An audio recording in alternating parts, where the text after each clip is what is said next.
20వ వచనం నుంచి ధ్యానం చేసుకుందాం.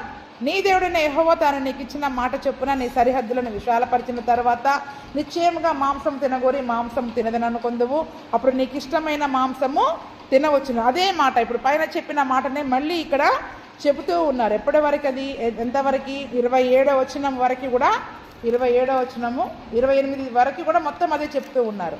దేవుడు మనకిచ్చిన దేశంలోనికి మనం వెళ్ళిన తర్వాత మనం మాంసం తినాలనుకుంటే మాంసం తినండి, ఎందులోదైనా మీరు తినండి, కానీ రక్తాన్ని మాత్రం మీరు తినకూడదు. ఏలయనగా రక్తము ప్రాణము, మాంసముతో ప్రాణాధారమైన దేన్ని కూడా తినదు. అంటే మాంసంతో కూడా కలిపి వండడానికి వీలు లేదు. మాంసాన్ని శుభ్రంగా కడిగి రక్తం అనేదే లేకుండా దాన్ని చక్కగా శుభ్రం చేసుకుని తినాలి.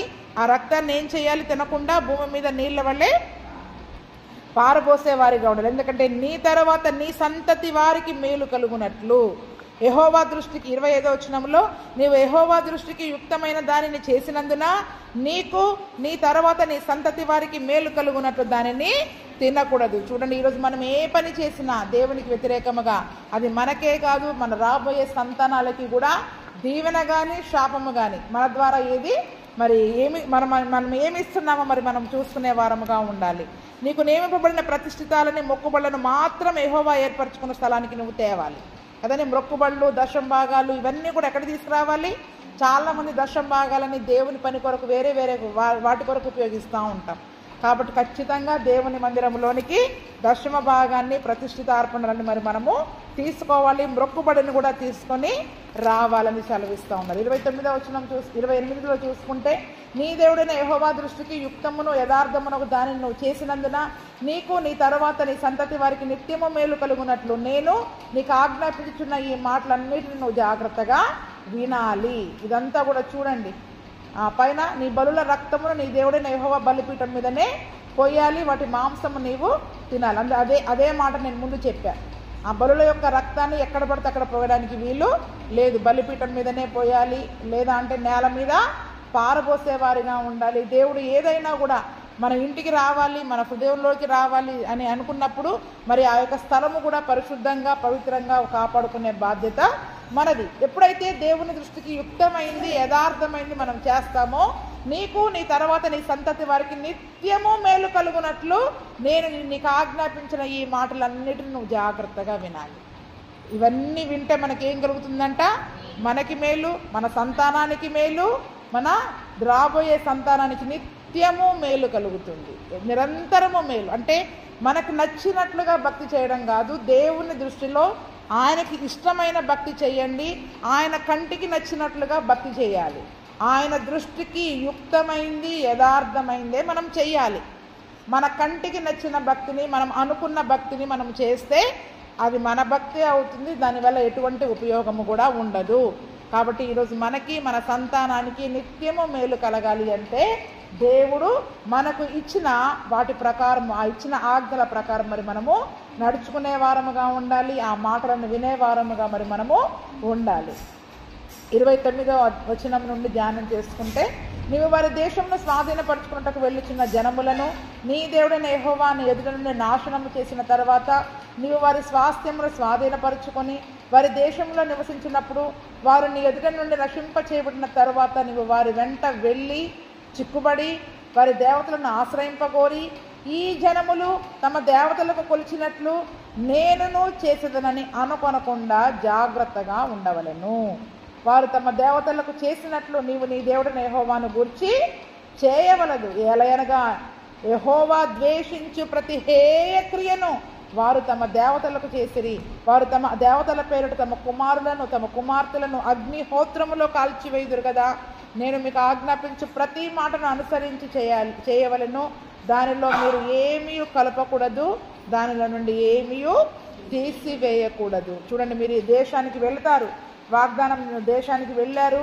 అక్కడ ఉన్న తరువాత అందరినీ నాశనం చేసిన తరువాత దేశాన్ని స్వాధీనపరుచుకున్న తరువాత దేశములో మీరు నివసించినప్పుడు దేశములో మీరు నివాసం ఉండినప్పుడు అక్కడ దేన్నైతే మీరు నశింపజేశారో అక్కడ ప్రజలు ఉంటారు కదా, ఆ ప్రజలు ఏదో చెప్తారు, ఇలా చేస్తే మేలు అలా చేస్తే మేలు, మీరు ఇలా చేశారు దీన్ని పాడు చేశారు దాన్ని పాడు చేశారు అని వాళ్ళు చెప్పిన మాటలకి చాలామంది ఏమవుతారు?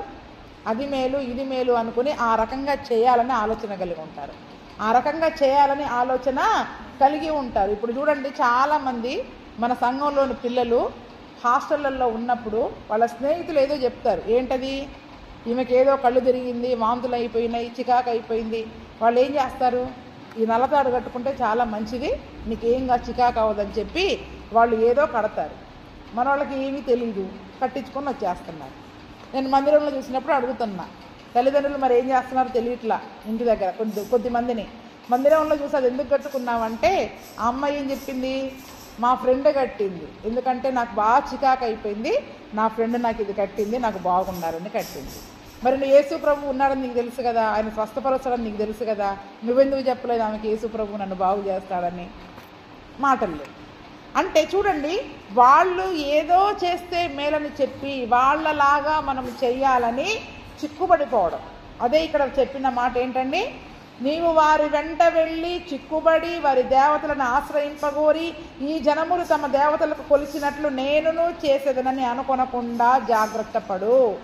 జాగ్రత్త పడాలి. వాళ్ళు చెప్తారు అన్ని జనులు, ఇది చేస్తే మేలు, అది చేస్తే మేలు, ఆ మూల కట్టుకుంటే మేలు, ఈ మూల కట్టుకుంటే మేలు, ఈ వాస్తు మేలు, అది మేలని అన్ని జనులు మనకు చెప్తారు. కానీ మన మనస్సు అందులో చిక్కుపడకుండా చూసుకోవాలి. ఏం చేయాలి? మన మనస్సు అందులో చిక్కుపడకుండా వాళ్ళు వాళ్ళ దేవతలకు చేసినట్టు నేను ఈ దేవునికి భక్తి చేస్తాను, కానీ పని మాత్రం ఏం చేస్తాను, వాళ్ళు వాళ్ళ దేవతలకు చేసినట్టు నేను ఇక్కడ చేస్తాను అని అనుకోనకుండా జాగ్రత్త పడ. అసలు మనసులోకి ఆలోచన రానివద్దంట. అనుకోకుండానే జాగ్రత్త పడమంటున్నాడు, చేయకుండా అని చెప్పట్ల దేవుడు. అవునా? ఆ ఆలోచనే మన మనస్సులోనికి రావడానికి లేదు. నా దేవుడు సమస్తమును కాపాడగలిగిన దేవుడు, సర్వశక్తి గల దేవుడు అని మనం నిజంగా విశ్వసించినట్లయితే ఈ లోకంలో ఏది చేయకపోతే కీడని అంటారో అది మనం చెయ్యం. ఎందుకు? ఏ కీడు రాకుండా కాపాడేది ఎవరు చెప్పండి? ఆయనే. ఆయన చాటున మనం నివసించినప్పుడు ఏ కీడు రాకుండా మనల్ని ఆయనే కాపాడుతున్నప్పుడు అది చేయకపోతే కీడు, ఇది చేయకపోతే కీడు, ఇది చేస్తే మేలు అని లోకం చెప్పిన మాటలన్నీ మనం వినే అవసరమే లేదు. అసలు ఆలోచనే మన మనస్సులోనికి రాకుండా జాగ్రత్త పడండి. ఆలోచన మన మనసులోనికి రాకుండా జాగ్రత్త పడండి. ఒక రకంగా ఇప్పుడు క్రొత్త నిబంధనలో దేవుడు మనకు చెప్పిన మాట ఏంటంటే, ఎఫెసీయులకు రాసిన పత్రిక 4వ అధ్యాయం 17వ వచనం ధ్యానం చేస్తున్నాం. ఎఫెసీయులకు రాసిన పత్రిక 4వ అధ్యాయము 17వ వచనం నుండి ధ్యానం చేస్తున్నాం. కాబట్టి అన్యజనులు నడుచుకొనున్నట్లు మీరిక మీదట నడుచుకున్న వలదని ప్రభువునందు సాక్ష్యమిచ్చుచున్నాను. వారైతే అంధకారమైన మనస్సు గలవారై తమ హృదయ కాఠిన్యము వలన తమలో ఉన్న అజ్ఞానము చేత దేవుని వలన కలుగు జీవములో నుండి వేరుపరచబడిన వారై తమ మనస్సుకు కలిగిన వ్యర్థతను అనుసరించి ఏంటంటే చూడండి అక్కడ, కాబట్టి అన్ని జనులు నడుచుకున్నట్లు మీరిక మీద నడుచుకోవద్దు. ఇప్పుడు కొత్త నిబంధనలో దేవుడు మనకిచ్చిన ఆజ్ఞ ఏంటి? వారిలాగా మీరు చెయ్యొద్దు, అన్ని జనులు నడుచుకున్నట్లు మీరు ఇంకా మీదట నడుచుకోకూడదని ప్రభువునందు సాక్ష్యం ఇచ్చుచున్నాను నేను. మునుపు మనం చేసాం, అయిపోయింది. కానీ ఎప్పుడైతే ఇప్పుడు మీరు స్వాధీనపరచుకోబోయే దేశంలో దేవుడు వాగ్దానం చేసిన దేశంలో మీరు నివసించినప్పుడు, ఇప్పుడు యేసు ప్రభువులోనికి వచ్చాం, యేసు ప్రభు మనలో నివసించుచున్నప్పుడు, ఆ పరిశుద్ధాత్ముడు మనలోనికి వచ్చినప్పుడు, మనలో ఆయన నివాసం ఉంటున్నప్పుడు ఇప్పుడు ఆయన చెప్పింది చేయాలా, వాళ్ళు చెప్పింది చేయాలా? మునుపటి ప్రవర్తన చెప్పింది చేయాలా? అదే వాక్యమునకు విధేయత చూపించడం. మన హృదయానికి ఛేదన సంస్కారం చేసుకొని అవి మనం సహించలేం, కొన్ని చేయాలనిపిస్తూ ఉంటుంది, కానీ సహించుకోవాల్సింది. ఆయన మనలో ఉన్నప్పుడు సహించుకొని ఆయన మాటకి కట్టుబడి విధేయత చూపి మనం దాని ప్రకారమే చెయ్యాలి. అందుకని ఇంతకు ముందుకు అన్ని జనులు నడుచుకున్నట్లు మీరు ఇంకా మీదట నడుచుకోకూడదు, ఎందుకంటే వాళ్ళు అంధకారమైన మనస్సు గలవారు. ఇప్పుడు మన మనస్సు ఏమైపోయింది? వెలుగులోకి వచ్చిందా రాలేదా? అవి చేస్తే ఎక్కడికి వెళ్ళిపోతాం? మళ్ళీ మనం చేస్తే చీకట్లోకి వెళ్ళిపోతాం. ఎందుకు చేయొద్దని చెప్తున్నామంటే, మీ మీద మాకేం కోపం లేదు, మీ మీద మాకేం కక్ష లేదు, మళ్ళీ చీకట్లోకి వెళ్ళకూడదు. మన క్రియల ద్వారా ఎక్కడికి వెళ్ళకూడదు? మీరు చీకట్లోకి వెళ్ళకూడదు. చీకట్లో ఉండే దేవుడు మనల్ని తన రక్తము గార్చి మనల్ని వెలుగులోనికి నడిపించిన తర్వాత మళ్ళీ అవే పనులు చేస్తే అంధకారమైన మనస్సును మనం కొని తెచ్చుకుంటాం. దేవుడు ఉండాల్సిన హృదయాలలో ఏమొస్తుంది చెప్పండి? ఇంకా ఆ చీకటి పనులు చేసినప్పుడు, ఆ మునుపటి పనులు చేసినప్పుడు తిరిగి అంధకారమైన మనస్సు మనలోనికి వచ్చేస్తుంది. తమ హృదయ కాఠిన్యము వలన, తమలో ఉన్న అజ్ఞానము చేత దేవుని వలన కలిగే జీవములో నుండి వేరైపోతామంట. ఏంటంట? జీవములోనికి, మరణము నుండి ఎక్కడికి దాటాం మనం? జీవములోనికి దాటాం. ఇప్పుడు ఈ జీవంలో నుండి మన హృదయ కాఠిన్యాన్ని బట్టి నేను ఇలాగే చేస్తా, మాకు కుదరదు, తప్పదు అని హృదయ కాఠిన్యాన్ని బట్టి, అజ్ఞానాన్ని బట్టి మనం చేసినట్లయితే దేవుని జీవములో నుండి వేరుపరచబడిపోతాం. ఆయనలో నుండి మనం వేరైపోయిన వారిగా ఉంటాం. అంటే మనలో ఆయన ఉండడు ఒక రకంగా.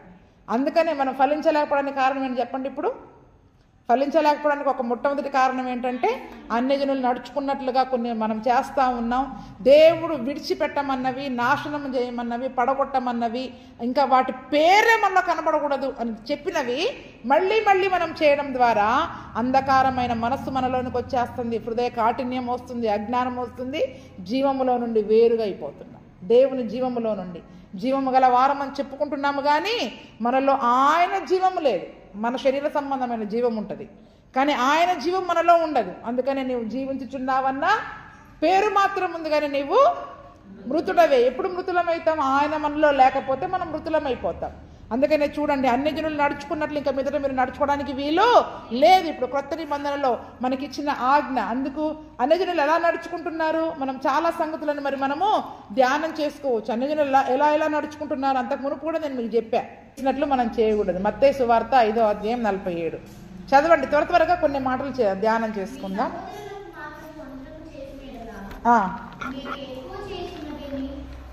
దాని ముందు వచ్చినా కూడా చదువు పూర్తిగా.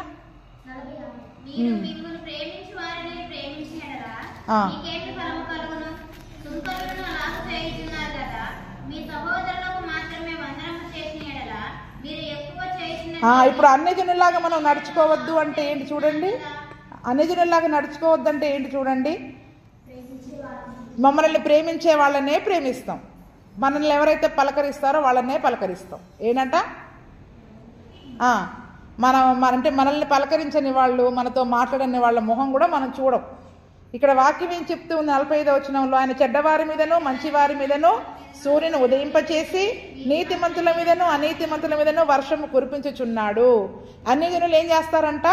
వాళ్ళకి వందనం చెప్పేటోళ్ళకే వందనాలు చెప్తారంట, మిగిలిన వాళ్ళకి చెప్పారంట. ఇప్పుడు మనం దేవుని ప్రజలం కదా, యేసు ప్రభు ప్రేమ, నిన్ను వల్ల నీ పొరుగు వానిని ప్రేమించాలంటే అందరు నాకు వందనాలు చెప్పాలని మనం అనుకుంటున్నాం, అవునా? అప్పుడు మనం ఏం చేయాలి? మనం అందరికీ చెప్పాలి. మనం అందరికీ చెప్పాలి వందనాలు. అప్పుడు అందరూ మనకి చెప్తారు, అవునా? మనం ఒకరికి చెప్పి ఒకరికి చెప్పకుండా సగం అంటే ఆదివారం వస్తే అందరికీ చెప్పమని చెప్తున్నాం. ఎందుకు అందరికీ చెప్పమని చెప్తూ ఉన్నాం? అన్యజనులు ఏం చేస్తారు? వాళ్ళకి నచ్చిన వాళ్ళకి వందనాలు చెప్పేసుకుని వెళ్ళిపోతారు.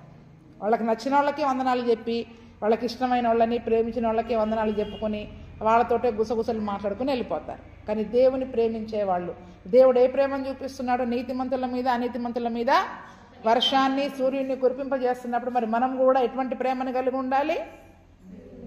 అందరికీ సమానముగా వందనము చేయాలి. అందుకని మీ సహోదరులకి మాత్రమే మీరు వందనము చేసినాడలా మీరు ఏమి ఎక్కువ చేస్తున్నారు? అన్యజనులు కూడా అలాగే చేస్తున్నారు కదా, అన్యజనులు కూడా.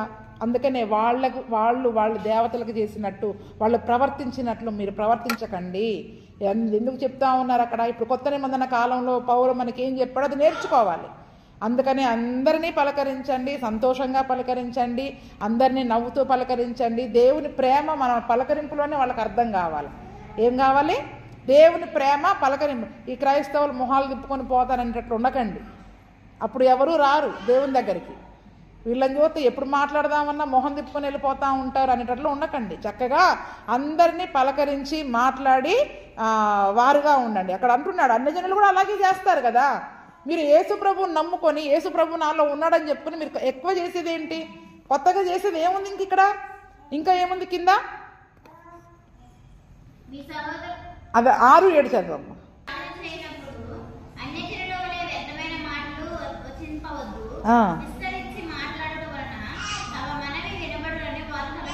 చూడండి ఇక్కడ ఏమని చెప్తున్నారు? అన్ని జనుల్లాగా కూడా ప్రార్థన చేయొద్దని చెప్పారు, అవునా? ఆల్రెడీ నేను వీటన్నిటి గురించి చెప్పా వాక్యం.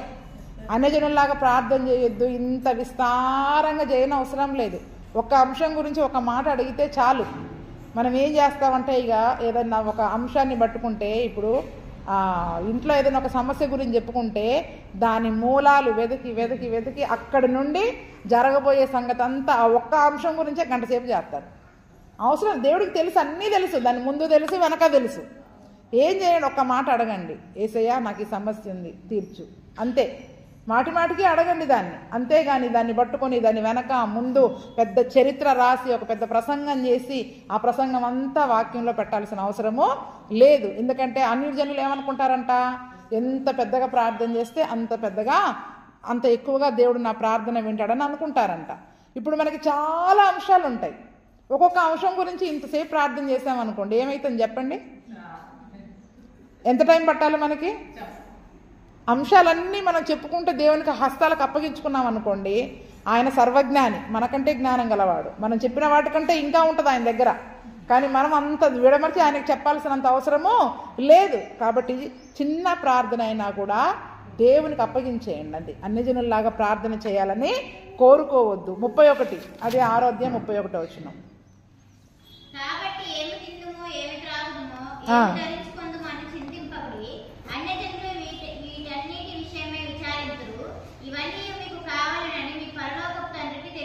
అన్యజనులు వాళ్ళలాగా మీరు చెయ్యొద్దు అంటే వాళ్ళు ఏం చేస్తారంట,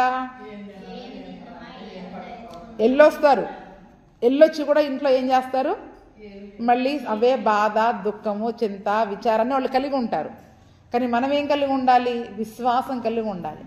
దేవుని సన్నిధికి వచ్చాము, ప్రార్థన చేశాము అంటే విశ్వాసముతో సంతోషంగా జీవించాలి. ఇంకా నా తండ్రికి నా సమస్య అప్పగించా, మా నాన్న చూసుకుంటాడు, ఇక మా నాన్న చూసుకుంటాడు, ఇక నాకే బాధ లేదు అని విశ్వాసముతో మనం ఉన్నట్లయితే అది నిజమైన పరిపూర్ణమైన విశ్వాసాన్ని మనం కలిగి ఉన్నట్లు.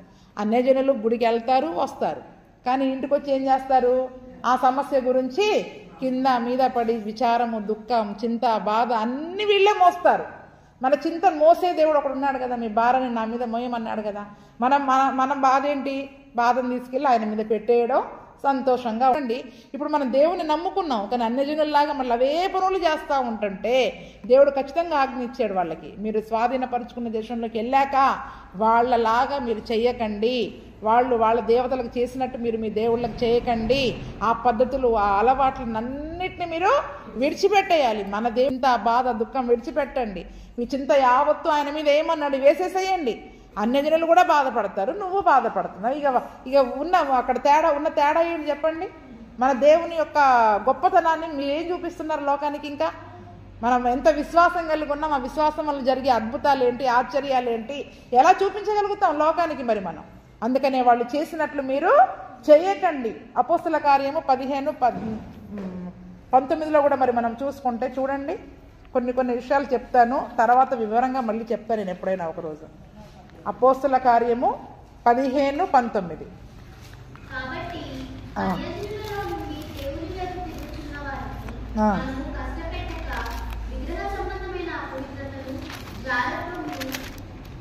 చదువమ్మ.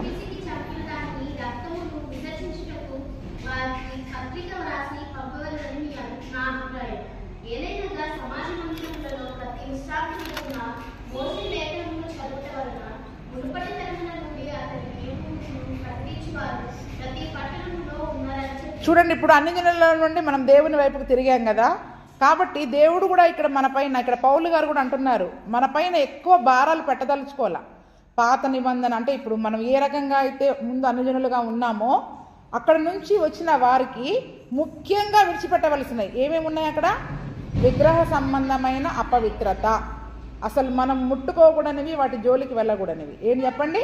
విగ్రహ సంబంధమైన ప్రతి అపవిత్రత, జారత్వము, గొంతు పిసికి చంపిన దానిని, రక్తమును విసర్జించుటకు వారికి పత్రిక రాసి పంపవలదని నా అభిప్రాయము. ఇంతకు మించి ఎక్కువగా అన్యజనుల నుండి వచ్చిన వారికి మరి మీరు ఏమంటారు, పూలు పెట్టుకోకూడదు, గాజులు వేసుకోకూడదు, తాళిలు పెట్టుకోకూడదు, ఇవేవి చెప్పలేదు ఎక్కడా కూడా.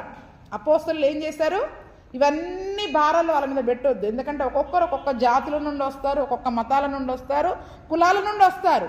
కాబట్టి మెయిన్ ఏంటి? దేవునికి హేయమైంది ఏంటిది? విగ్రహారాధన.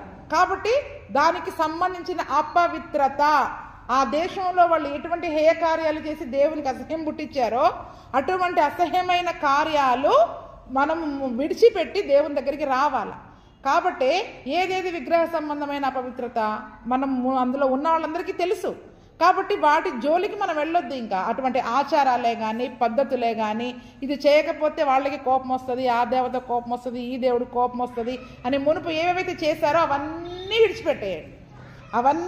విడిచిపెట్టేయండి. జారత్వం, ఎందుకంటే విగ్రహారాధన చేసేవాళ్ళు విపరీతమైన జారత్వాన్ని ప్రేరేపించేవాళ్ళు ఆ రోజుల్లో. ఎందుకంటే ఆ స్త్రీలని, ఆ యొక్క దేవుని ఆలయంలో పరిచర్య చేసే స్త్రీలని చాలా జారత్వానికి, పాపానికి, వ్యభిచారానికి వాళ్ళు ఉపయోగించుకునేవాళ్ళు. కాబట్టి విగ్రహారాధికులు అంటే వ్యభిచారులు, జారునులు అనే ఒక ముద్ర పడిపోయింది ఆ రోజుల్లో. చూడండి, విగ్రహారాధన అనేది ఇది నిజానికి మన దేశానికి సంబంధించింది కాదు, ఐగుప్తు నుండి వచ్చింది. ఎక్కడి నుండి వచ్చింది చెప్పండి? ఇదంతా కూడా ఐగుప్తు దేశాల నుండే వచ్చింది. ఇప్పుడు అనేక మంది అన్యజనులు కూడా ఐగుప్తు నుండి వచ్చేటప్పుడు ఎవరితో వచ్చారు? ఇజ్రాయెల్ ప్రజలతో కూడా వచ్చారు. విస్తారమైన అన్యజనుల సమూహం కూడా వచ్చేసింది. ఇప్పుడు అక్కడికి వెళ్ళిన తర్వాత ఈ కనాను ప్రాంతంలో ఉన్నది కూడా అన్యజనులే. కాబట్టి వాళ్ళు కూడా ఇటువంటి అపవిత్రమైన కార్యాలన్నీ అక్కడ చేయడం ద్వారా దేవుడు నివాసం ఉండే స్థలము, దేవుడు కోరుకునే స్థలము, ఒక పరిశుద్ధ స్థలముగా అది ఉండాలి. కాబట్టి ఇటువంటి అపవిత్రమైనది ఏవి అక్కడ జరగడానికి వీలు లేదు. చాలా మంది అనుకుంటున్నారు వెస్ట్రన్ కల్చర్ అనుకుంటారు. అన్ని క్రైస్తవ దేశాల నుండి వచ్చినాయి కాదు. ఆ యొక్క కనాను దేశాలు, ఐగుప్తు దేశాలు అవి కూడా ఇతర దేశాలే కదా. ఇతర దేశాలలో ఉన్న విగ్రహారాధికుల నుండి వచ్చినాయి. క్రైస్తవ దేశాల నుండి వచ్చింది. ఎందుకంటే వాళ్ళు కూడా క్రైస్తవ దేశాలలో ఉన్న వాళ్ళు కొద్దిమంది దేవుడు ఎట్లయితే ఆజ్ఞ ఇచ్చాడో ఈ ఆజ్ఞను పాటించకుండా ఆ కల్చర్ని వాళ్ళు పాటించడం మొదలుపెట్టారు. కాబట్టి క్రైస్తవులు కూడా ఆ దేశాలలో ఆ కల్చర్ని పాటించడం ద్వారా దేవుడు ఎందుకు ఇచ్చాడు ఇజ్రాయేలీలకి? మీరు వాళ్ళలాగా చేయొద్దు, వాళ్ళకి నేర్చుకోవద్దని ఖచ్చితమైన ఆజ్ఞ ఇచ్చినప్పుడు మరి వాళ్ళు విడిచిపెట్టాలి కదా. కానీ కొద్దిమంది నేర్చుకుని చేయడం ద్వారా ఇప్పుడు మనోళ్ళు కూడా ఆ రకంగా చేయడాన్ని నేర్చుకుంటూ ఉన్నారు. ఇప్పుడు నైజనే ఏ దేశం వైపు చూడొద్దు, ఏ కల్చర్ వైపు చూడొద్దు, దేని వైపు చూడొద్దు, వాక్యంలో ఏముందో అదే నేర్చుకోండి. మా క్రైస్తవులు ఎలాగ బట్టలు వేసుకోవాలో కూడా వాక్యంలో ఉంది, అవునా? మరి అంటే పల్సటివి, ట్రాన్స్పరెంట్వి వేసుకోకుండా, శరీరం కనబడకుండా ఎంత చక్కగా మరి అలంకరించుకోవాలో, ఎంత చక్కగా దేహాన్ని కప్పుకోవాలో వాక్యంలో మనకి రాయబడి ఉంది. కాబట్టి వాళ్ళు యేసు ప్రభువుని నమ్ముకున్నోళ్ళు, అంత పెద్ద సేవ చేసేటోళ్ళు వాళ్ళే అలా తయారవుతున్నారు. మనం కూడా అలా ఇప్పుడు యూత్ అంతా ఎలాగైపోయింది అంటే ట్రెండ్ అయిపోయింది. యూత్కి అంతా కూడా కొత్త ట్రెండ్. వాళ్ళు లిప్స్టిక్లు పెట్టుకుంటున్నారు, చెప్పులు వేసుకుని స్టేజ్ల మీద తిరుగుతున్నారు, మేకప్లు వేసుకుంటున్నారు. కాబట్టి మనం కూడా అలాగే ఉండొచ్చు, అంటే దేవుని నమ్ముకొని కూడా అలాగ ఉండొచ్చు, అవునా? అంటే ఈ అలంకరణ అంతా ఎక్కడి నుంచి వచ్చింది? ఈ బయలు దేవతలకి ఆరాధించే వాళ్ళ దగ్గర నుంచి ఈ యొక్క అలంకరణ, మేకప్ అనేది వచ్చేసింది. మేకప్ అనేది రావడం ద్వారా ఇప్పుడు క్రైస్తవులు కూడా ఏం చేస్తున్నారు? మేకప్ లేకుండా రావట్లేదు మందిరాలకి. ఆమె బయలు దేవతను ఆరాధించే స్త్రీ, ఆమె క్రైస్తవురాలు కాదా? ఆమె ఇప్పుడు ఆమె వేసుకుంది, కానీ దాని గురించి కాదు. ఇప్పుడు అన్యజనులలో, ఈ కనాను దేశాలలో, ఐగుప్తు దేశాలలో ఉన్న వాళ్ళందరూ అలా తయారవుతున్నారు కదా. వాళ్ళని చూసి కూడా క్రైస్తవులు నేర్చుకుంటున్నారు. ఎందుకంటే ఆ కల్చర్ బాగుంది, అందుకే నీ కంటికి యుక్తమైన దానిని చేయకన్నాడు దేవుడు. వాళ్ళు తయారైతే బాగుంది కదా, నేను కూడా అలా తయారవుతా. వాళ్ళు ఆ డ్రెస్ వేసుకుంటే బాగుంది కదా, నేను కూడా ఆ డ్రెస్ వేసుకుంటా. వాళ్ళు ఆ చీర కట్టుకుంటే బాగుంది కదా, నేను కూడా అలా చీర కట్టుకుంటా. అలాగా కంటికి యుక్తమైంది చేయొద్దని దేవుడు ఎందుకు చెప్పాడంటే, వాళ్ళ దేవతలకి వాళ్ళు ప్రవర్తించినట్లు వాళ్ళ నడక, ప్రవర్తనని మనం ఎందుకు విడిచిపెట్టాలని చెప్పాడంటే, అందుకనే వాళ్ళకి నచ్చింది చేసుకుంటారు. ఏం చేసుకుంటారు? వాళ్ళకి నచ్చింది చేసుకుంటారు. ఇంకా ఏం చేసుకుంటారంటే చూద్దాం. ద్వితీయోపదేశకాండం 31వ వచనంలో ఏముంది? తమ దేవతలకు వారు చేసినట్లు నీ దేవుడిని యెహోవాను గురించి చేయకూడదు. ఏలైనగా యెహోవా ద్వేషించే ప్రతి హేయ క్రియను వారు దేవతలకు చేశారు. ఏం చేశారు? దేవునికి ఇష్టం లేని హేయమైనవి వాళ్ళు చేశారు. అక్కడ జారత్వం చేశారు, వ్యభిచారం చేశారు, రక్తాన్ని ఎక్కడ పడితే అక్కడ పోసేశారు. అసలు దేవునికి ఇష్టం లేని కార్యాలన్నీ అక్కడ జరిగినాయి. ఈరోజు మనం దేవుని నమ్ముకున్న అటువంటి చేయడానికి వీలు లేదు. అంతేకాదు, తమ దేవతల పేరిట కుమారులను కూడా ఏం చేశారు? అగ్నిహోత్రాల్లో కాల్చివేశారంట, నరబలి చేశారు పిల్లల్ని కూడా కదండి. ఈరోజు బయలు దేవతలని ఆరాధన చేసే ఆ యెజబెలు యొక్క బయలు దేవతలకు కూడా వాళ్ళ పిల్లల్ని ఏం చేసేవాళ్ళంట?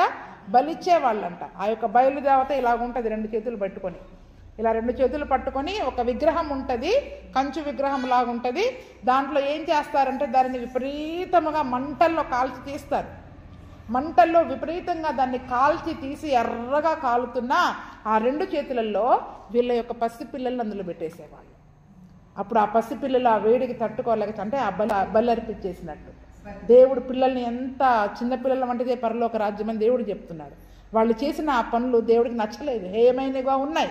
కాబట్టి ఏమంటున్నాడు దేవుడు, వాళ్ళు అగ్నిహోత్రాల్లో కాల్చారు వాళ్ళ పిల్లల్ని.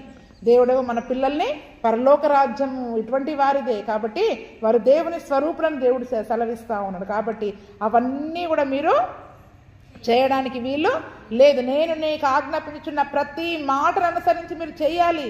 దానిలో నువ్వు ఏమీ కలపకూడదు, ఏమీ తీసివేయకూడదు. అవునా? కలిపితే తీసివేస్తే ఏమైద్ది? మనం నేర్చుకున్నాం కదా, శాపగ్రస్తులమైతాం.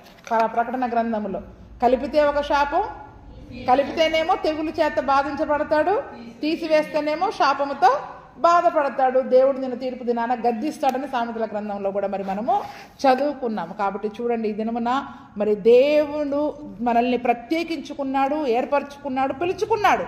కాబట్టి 12వ అధ్యాయం అంతా నీకు నీ సంతతికి నిత్యము మేలు కలగాలంటే ఈ మాటలు మీరు జాగ్రత్తగా ఆలకించండి. అక్కడ వారందరినీ సంపూర్ణంగా నాశనం చేయండి, వాళ్ళ పేరే ఉండొద్దు, వాళ్ళ పేరే అక్కడ మిగిలిపోవడానికి వీలు లేదు. మన మునుపటి ప్రవర్తన, మునుపటి జీవితము, మునుపటి క్రియలు, నేను మునుపు ఇలా చేసేదాన్ని, అసలు ఆ పేర్లే ఈరోజు నేటి క్రైస్తవ జీవితంలో కనబడడానికి వీలు లేదు. ఆ ఆచారాలు, ఆ పద్ధతులు నేటి క్రైస్తవ జీవితంలో కనబడడానికి వీలు లేదు. అందుకనే వారు ఎట్లా దహన బలులు అర్పించేవాళ్ళు, అందుకనే దేవుడు వారికి ఏ ఆజ్ఞలు ఇచ్చాడు. ఈ కృత నిబంధన కాలంలో మరి మనం దేవుని మందిరానికి వచ్చి కుటుంబాలతో కలిసి ఎట్లా సంతోషించాలా, లేవీలను ఎలా చూసుకోవాలి, అవన్నీ కూడా మరి ఆజ్ఞలు ఇచ్చాడు. ఈ నా మాటలన్నీ మీరు జాగ్రత్తగా వింటే నీకు నీ సంతతికి నిత్యము మేలు కలుగుతుంది. అంతేకాకుండా నీ కంటికి యుక్తమైంది చేయొద్దు, వాళ్ళ దేవతలకు చేసినట్టు మీరు చేయడానికి వీలు లేదు. అంతేకాకుండా ప్రతి ఏ మాటను కలపడానికి లేదు, తీసివేయడానికి లేదు. ఈరోజు మరి మన జీవితంలో ఎన్ని కలుపుకుంటున్నాం, ఎన్ని తీసేసుకుంటున్నాం క్రియలు కదండి. మరి ఆ రకంగా ఉండకుండా మరి దేవుడు చెప్పినట్లుగా ఆయన వాక్యానికి విధేయులమై మన హృదయాలకు ఛేదన సంస్కారం చేసుకొని ఆయన వాక్యానికి విధేయులై ఆత్మానుసారంగా నడుచుకునే కృపను ప్రభువైన యేసుక్రీస్తు మనకందరికీ దయచేయునుగాక.